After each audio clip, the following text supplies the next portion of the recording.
Bonjour à tous, on se retrouve pour un nouveau TechSama Show, comme d'habitude pour l'actualité informatique et technologique de la semaine.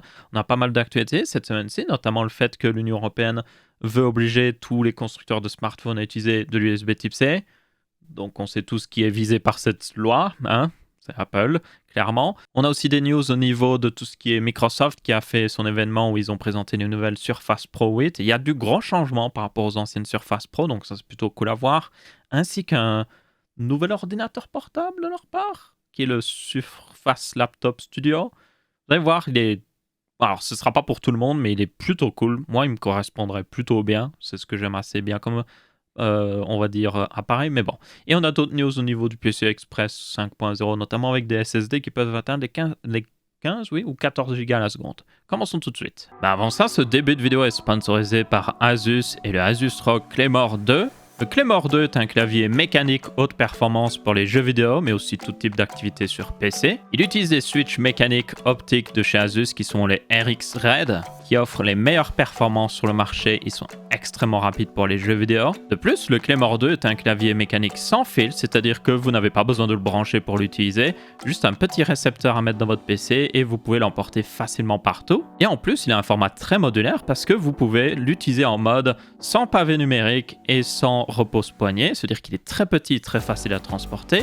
Mais si vous voulez un pavé numérique, vous pouvez le rajouter à droite ou à gauche d'ailleurs, et puis après rajouter aussi un repose-poignet qui se connecte de manière magnétique.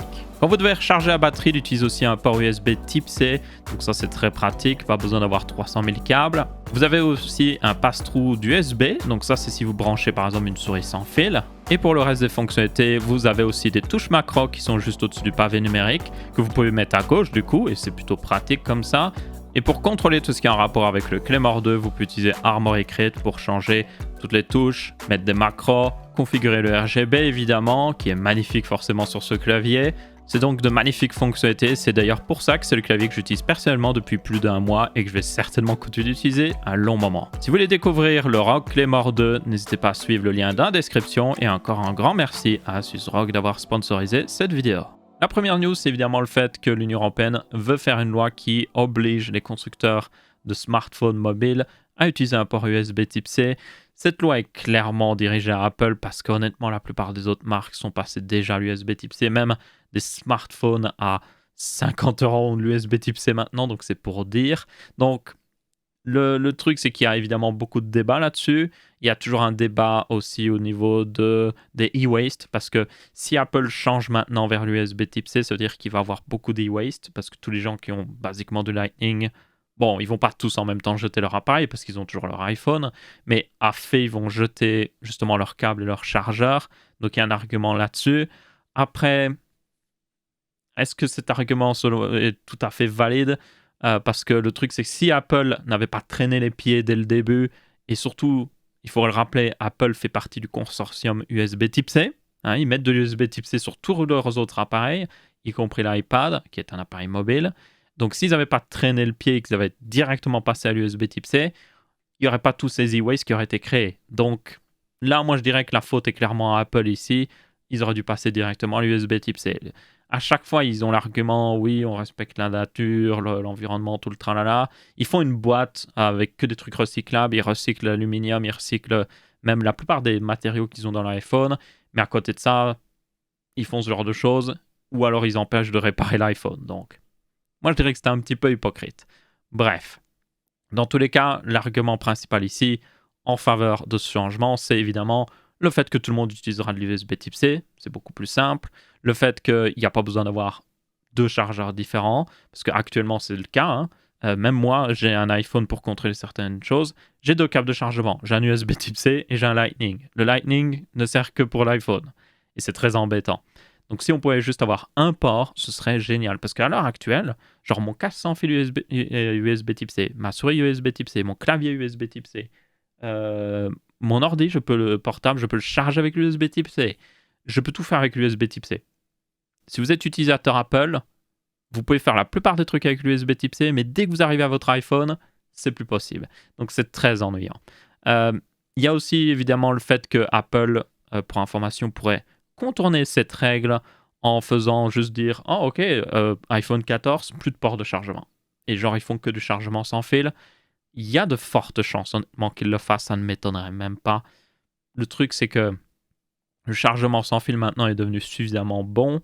C'est juste que Apple a traîné un petit peu les pieds dessus, mais on sait aussi qu'ils ont traîné du pied dessus parce qu'ils veulent justement le jour où ils annoncent que l'iPhone n'a plus de port Lightning, ils veulent dire « Oh, il n'y a plus de port Lightning, mais pas d'inquiétude, grâce à nos ingénieurs de chez Apple, on a fait une solution de rechargement sans fil 3 fois plus rapide que l'iPhone 13. L'iPhone 14 est donc le iPhone qui peut recharger le plus rapidement qui existe, même plus rapide que le port Lightning. » Ils vont le dire exactement comme ça, je le sens venir à 3 km. Qui vont dire que c'est plus rapide que le port Lightning pour charger l'iPhone et que du coup c'est meilleur. Bref, c'est en ignorant évidemment tous les problèmes du chargement sans fil. On en a déjà parlé auparavant. Encore une fois, il y a une sacrée hypocrisie au niveau de l'environnement parce que le chargement sans fil est hautement inefficace. Vous bombardez littéralement d'énergie un coil, donc un circuit en cuivre, afin de juste récupérer une partie de l'électricité pour charger le téléphone. Ça fait beaucoup de chaleur. Cette chaleur, c'est toute l'électricité qui est perdue. C'est hautement inefficace. Si on part du principe qu'il va y avoir 10 millions d'iPhones qui sont chargés comme ça, parce qu'ils n'ont plus de port Lightning, donc ils sont tous chargés sans fil, ça fait une énorme quantité d'électricité, franchement. Donc, yep. Pas mal même si, voilà, ils arrêtent d'utiliser le port Lightning et ils retirent totalement les ports sur l'iPhone pour contourner cette loi, il y aura des problèmes, selon moi, encore à ce niveau-là. Et ça va aussi créer des e-waste, parce qu'évidemment, là, tous les chargeurs aussi, encore une fois, vont être jetés. Après, il faut quand même tenir compte que les derniers iPhones, pour information, la brique de chargement, c'est ça qui est un peu particulier. Il me semble que maintenant, elle utilise de l'USB type C d'un côté et puis du Lightning de l'autre, si je me souviens bien. Donc, techniquement, vous pourriez garder votre ancienne brique de chargement. Et aussi, en réalité, non, les anciennes briques de chargement Apple utilisent aussi un port USB type A vers Lightning. Donc, en fait, est-ce que vous avez vraiment besoin de jeter tous vos accessoires Apple? C'est plus les câbles, en fait. Et les câbles, ça peut être recyclé. C'est l'un des trucs les plus... Bon, c'est pas le plus facile, mais c'est un des trucs les plus faciles à recycler en termes d'électronique parce qu'il y a juste à dénuder le câble, vous récupérez le cuivre, c'est plutôt rapide, vous le faites fondre, vous pouvez fabriquer autre chose. Donc, il y a pire à recycler, franchement. Donc, yeah, moi, je vais être très honnête, ma position est très claire ici, il devrait passer à l'USB type C. On est en 2021, le Lightning aussi est un dinosaure maintenant. C'est un très bon connecteur, surtout quand il était sorti, il était franchement très bon. Il était bien meilleur que le micro USB. Donc, la raison pour laquelle Apple l'a fait était très bonne selon moi. Maintenant, oui. En 2021, ce n'est plus suffisant. Je vous rappelle que le Lightning, sur même l'iPhone 13, le dernier iPhone d'Apple qui est hyper rapide, le Lightning est toujours limité aux vitesses USB 2.0. L'USB 2.0 fait du 30 émo à la seconde.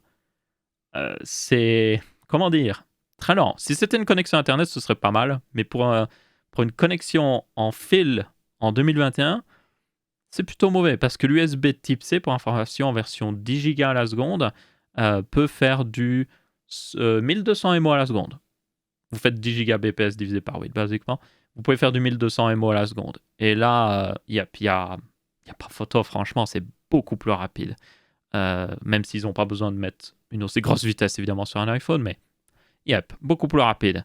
Même l'USB 5 Gbps, qui est très commun sur beaucoup de PC maintenant, ça fait du 600 émo à la seconde. Donc, il est temps, franchement, qu'Apple passe à l'USB type C. Surtout que l'iPhone est le dernier appareil en Lightning. La plupart des iPads sont passés en USB type C, sauf le moins cher. Les Mac sont en USB type C, leur écran, tout est en USB type C chez Apple. Ils utilisent que ça comme port, sauf sur l'iPhone. Donc, pour information, la dernière raison pour laquelle Apple n'est pas passé, c'est pas parce qu'ils sont ils n'ont pas envie de partager l'USB type C avec tout le monde ou autre chose. C'est tout simplement pour l'argent. Il faut pas chercher plus loin. Chaque appareil certifié Lightning, donc s'ils veulent utiliser le mot Lightning, donc si vous voyez un accessoire sur Amazon qui utilise le nom Lightning, normalement ça a dû être certifié par Apple, ou en tout cas ils doivent payer une redevance à Apple, et du coup il me semble que c'était genre 20% de redevance, un truc dans le genre. Donc Apple se fait énormément d'argent grâce à ça, même si c'est pas un accessoire officiel Apple, ils se font de l'argent. Et c'est pour ça que le Lightning existe toujours. Il n'y a aucune autre raison. Parce que le truc, c'est que l'USB type C, Apple ne gagne rien. Si vous achetez un port USB type C, même pour un téléphone Samsung, et vous l'utilisez sur un iPhone s'il avait l'USB type C, Apple ne gagnerait rien. Ici, avec le Lightning, il continue de se faire beaucoup d'argent. Donc, yep, c'est pour ça. Ensuite, on a eu la présentation Microsoft, où ils ont présenté tout leur nouveau appareil Surface, et évidemment, on va dire pas la star du show, mais le refresh le plus attendu, c'était celui de la Surface Pro, avec la 8 ici, qui a un énorme changement de design. Donc le design était basiquement le même depuis la Surface Pro 3 jusqu'à la 7 du coup. Même taille d'écran, même bordure d'écran et tout ça, ça n'avait pas vraiment changé. Et il devenait vraiment vieux. Beaucoup de gens se plaignaient de ce design qui déjà n'avait pas de port Thunderbolt par exemple. Et bien maintenant c'est fixé. L'écran est plus grand comme vous pouvez voir. Il est réellement plus grand. La Surface Pro est à peu près de la même taille, mais l'écran est plus grand, donc les bordures sont plus fines. Donc ça, c'est toujours plaisant. On a d'ailleurs aussi un écran maintenant 120 Hz dessus. C'est génial, franchement. Ça, j'apprécie énormément. C'est le genre de tablette qui m'intéresserait beaucoup, Windows en tout cas. Et aussi, nous avons enfin des ports, j'allais dire Lightning, non, des ports Thunderbolt. On a 2 ports Thunderbolt USB 4.0 combo. Donc c'est basiquement l'USB 4.0. Si vous ne savez pas, l'USB 4.0 et le Thunderbolt 4 vont être mélangés basiquement. Et du coup, yes, c'est une sacrée upgrade. Juste ces 3 trucs que je viens de citer, c'était les trucs que les gens attendaient le plus avec la Surface Pro. Mais il y en a d'autres aussi. Vous pouvez remplacer le SSD maintenant. Donc ça, c'est même plutôt simple. Vous voyez qu'il y a un petit pin. Vous mettez un petit truc en métal comme un téléphone. Et hop, ça fait pouf sortir le truc. Et vous pouvez démonter le SSD et mettre votre propre SSD. Après, ça utilise le plus petit format. Alors, c'est du M.2. Mais c'est le plus petit format du M.2. Et ces SSD-là sont plutôt rares en réalité.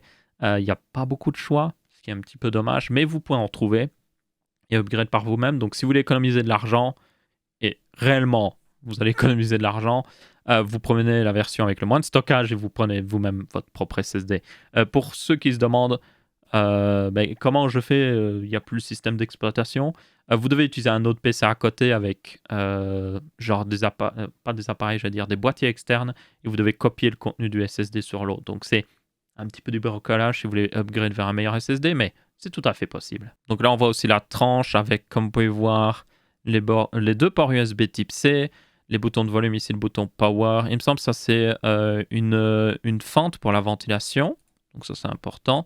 Vous avez aussi un nouveau stockage pour le stylet, comme vous pouvez voir. C'est plutôt stylet comme stockage, on peut le dire. Où en gros vous pouvez le mettre dedans et puis vous pouvez coller cette partie-là du clavier contre l'écran et du coup ça disparaît totalement. Donc comme ici, comme vous pouvez voir. Donc ça c'est plutôt pratique franchement. C'est l'un des meilleurs stockages de stylet que j'ai jamais vu. Parce que la plupart des appareils comme ça, le stylet il est genre accroché sur le côté, ça ne tient pas. Même avec des aimants puissants, genre vous pouvez le faire tomber. Et puis si vous le mettez dans un sac, ça tombe. Genre ça va forcément se décrocher. Donc là, franchement, c'est vraiment très bon. Surtout que la Surface Pro est très utilisée pour prendre des notes, justement. Il y a beaucoup des étudiants qui l'utilisent, par exemple. Donc ouais, ça c'est une assez grosse upgrade aussi. Et du coup, il y avait aussi évidemment des upgrades au niveau puissance à l'intérieur. Ils sont passés avec des nouveaux processeurs de 11e génération de chez Intel. Ils sont pas mal, ces processeurs-là. Ils ont une bonne puissance graphique aussi, donc c'est une bonne upgrade. Et vous avez de 8 à 32 Go de RAM. Le modèle 8 Go ne devrait pas exister, soyons honnêtes. Même pour un ordinateur qui n'est pas fait pour le jeu, ça ne devrait plus exister en 2021. Et aussi, la dernière gros truc, c'est qu'ils sont sur Windows 11. Oui, tout est sur Windows 11. Ça se voyait d'ailleurs avec le menu et tout. Donc, ces appareils seront fournis avec Windows 11 dès que vous les recevrez si vous les commandez. Alors, ils ont un peu des problèmes de production. Donc, aux États-Unis, ils livrent déjà à partir du 5 octobre, il me semble. Oui, c'est ça. Mais en Europe, ce sera seulement à partir de début 2022. Et c'est pour tous les appareils qu'on va voir juste après, sauf un, il me semble. Oui, sauf un qu'on verra après, mais tous les appareils ne seront disponibles qu'en 2022. Ensuite, on a eu le petit nouveau dans la gamme Surface, qui est le Surface Laptop Studio. Donc, il a fait pas mal parler de lui parce qu'il est très intéressant, vous allez le voir. Donc, notamment, comme vous pouvez voir, ça ressemble à un ordinateur portable classique. Il y a même un petit peu un truc bizarre avec la bordure ici, on va en parler après. Mais le truc, c'est que vous pouvez bouger l'écran un peu comme vous le voulez, comme une surface au final. Donc vous pouvez le mettre en mode présentation, on peut dire. Ou alors vous pouvez carrément mettre l'écran à plat par-dessus le clavier. Donc le clavier est toujours en dessous ici. Et vous avez une tablette. Donc c'est pour pallier au problème de la Surface Studio. Comment ça s'appelait en réalité? C'était la Surface Studio, yes. Donc l'ancien ordinateur justement de Microsoft où vous pouviez décrocher l'écran et vous aviez une tablette. Et dans le clavier, la base, vous aviez encore la carte graphique et plus de batterie dedans. Le problème avec ce système-là, c'est que, alors c'était très cool à regarder, très design et tout, mais décrocher en mode tablette, ça faisait déconnecter le GPU principal, donc c'était pas idéal. Euh, En mode tablette, il y avait beaucoup moins de batterie, donc encore une fois, c'était pas idéal. Comme le processeur et tout ça était dans l'écran, ben, l'appareil était déséquilibré, donc il y avait beaucoup plus de poids dans l'écran, donc ça déséquilibrait l'ordinateur de manière globale. C'était pas idéal, franchement. J'ai pu le tester une fois pendant quelques semaines.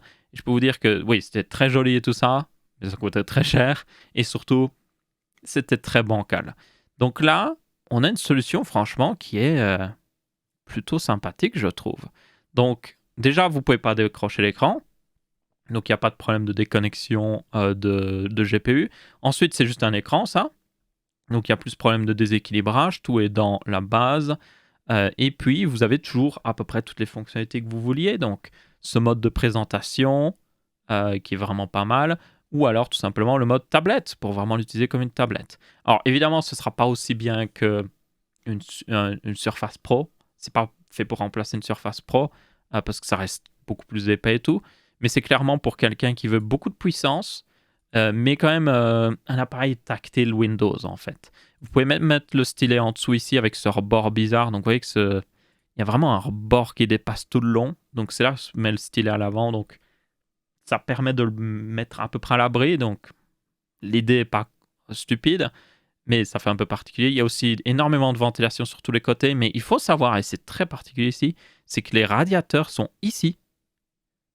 Oui, ils sont pas à l'arrière, ils sont en dessous, à côté de chaque côté du trackpad. Alors peut-être que c'est fait parce qu'il part du principe que les gens vont pas forcément mettre trop leurs mains là, ou alors ils ont quand même suffisamment isolé, mais le problème c'est que pourquoi la plupart des ordinateurs le mettent plutôt à l'arrière, c'est parce que ça fait de la chaleur. Et la chaleur passe à travers le clavier, et du coup, ben, ça peut être confortable pour les gens. Euh, mais le truc, c'est que comme c'est sur le côté, ça va encore. Ça ne fait pas chauffer toute l'entièreté du clavier. Et surtout, ça ne fait pas chauffer là où vous mettez la palme de votre main en permanence. Là, le problème, c'est que oui, maintenant le clavier chauffe moins, mais qu'est-ce qui va arriver ici? Et en réalité, c'est même pas garanti que le clavier chauffe moins parce que le processeur est toujours là-haut. Donc oui, il y a un énorme heat pipe ou cold qui descend et qui va jusqu'au radiateur ici pour le GPU et pour le CPU. Donc c'est très particulier. Je ne sais pas trop pourquoi ce choix. Il faudra voir si ça paye, si ça vaut vraiment la peine, mais bon.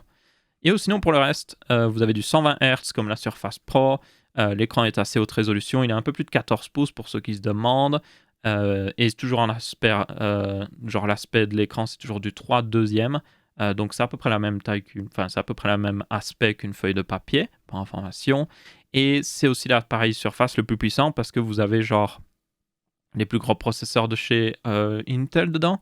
Donc vous pouvez commencer à un Core i5 11300H et il me semblait, oui, vous pouvez aller jusqu'à un i7 11370H. Donc c'est une référence spéciale, il me semble, pour Microsoft, mais c'est genre pas mal de puissance, on peut le dire.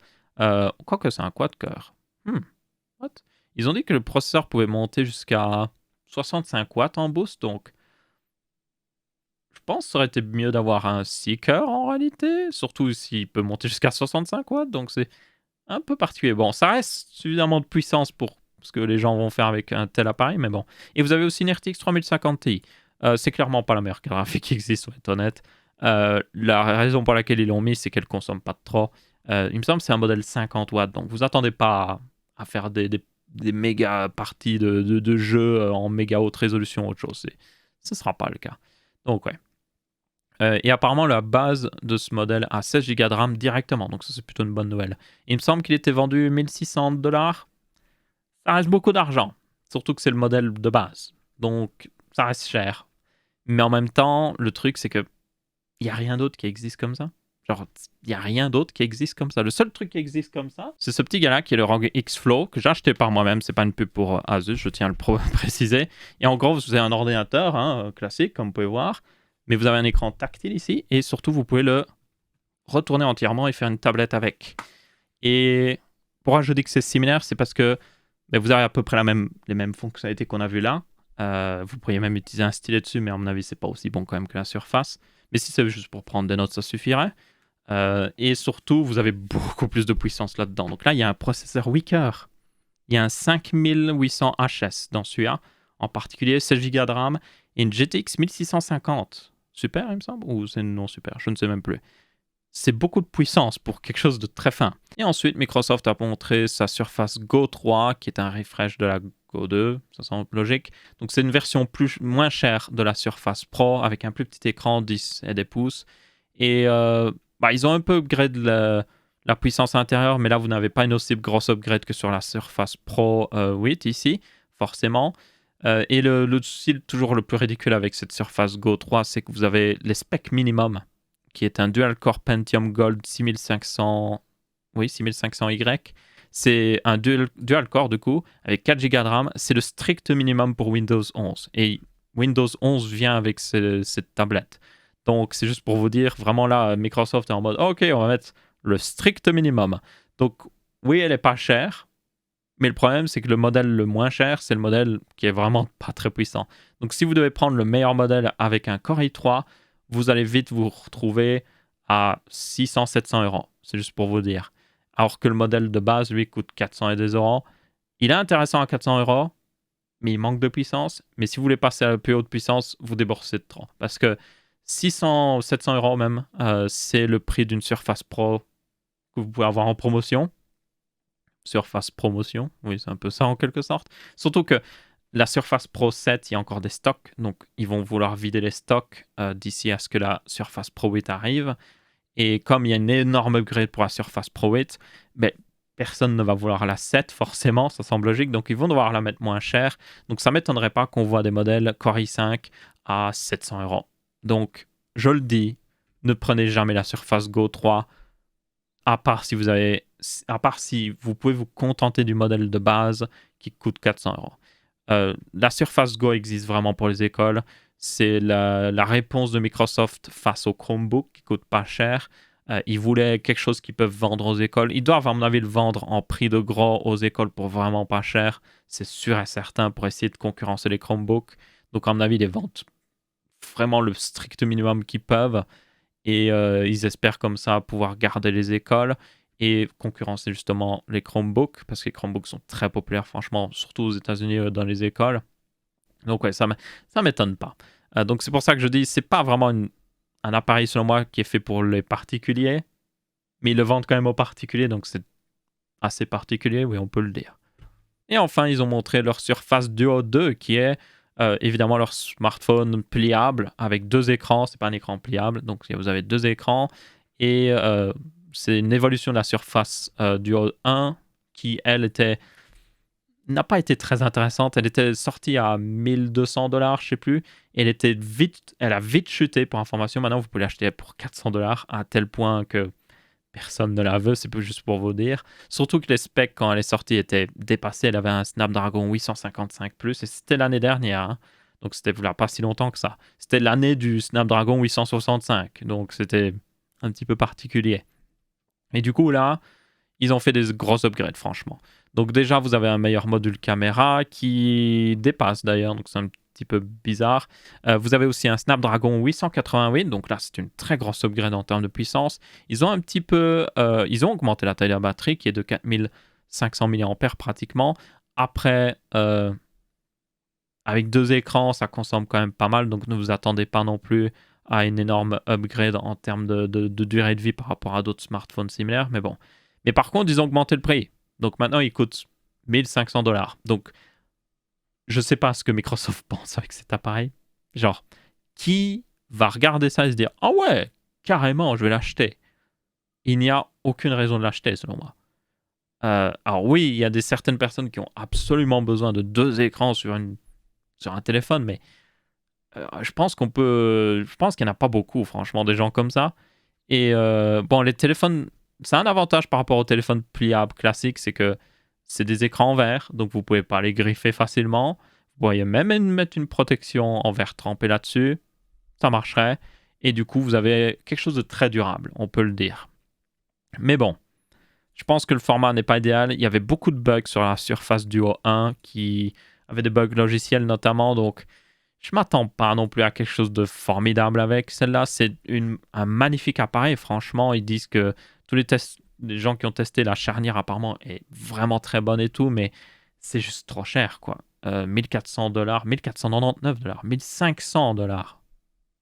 C'est énorme comme prix pour quelque chose qui est juste basiquement de smartphones glués ensemble. Et en réalité, il y avait une alternative, c'était LG qui avait fait le LG V, je sais plus combien, RIP LG évidemment, mais ils avaient fait un smartphone où vous aviez un accessoire, vous pouviez mettre votre smartphone dedans et vous aviez 2 écrans. Et genre, c'était la même chose, quoi. Donc, yep. À mon avis, ça va pas être très populaire. Franchement, je vois mal être très populaire. C'est juste trop cher. C'est trop niche comme marché. Je sais pas ce que Microsoft vise avec ça. Je pense que c'est juste pour garder une présence dans le marché des smartphones et voilà.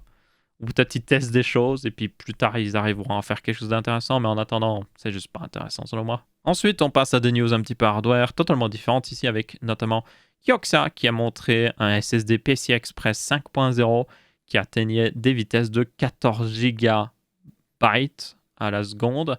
Donc ça ferait à peu près 14 gigaoctets à la seconde, ce qui est énorme. Donc c'est évidemment 2 fois plus qu'un SSD PCI Express 4.0 qui peut aller lui à du 7 Go à la seconde.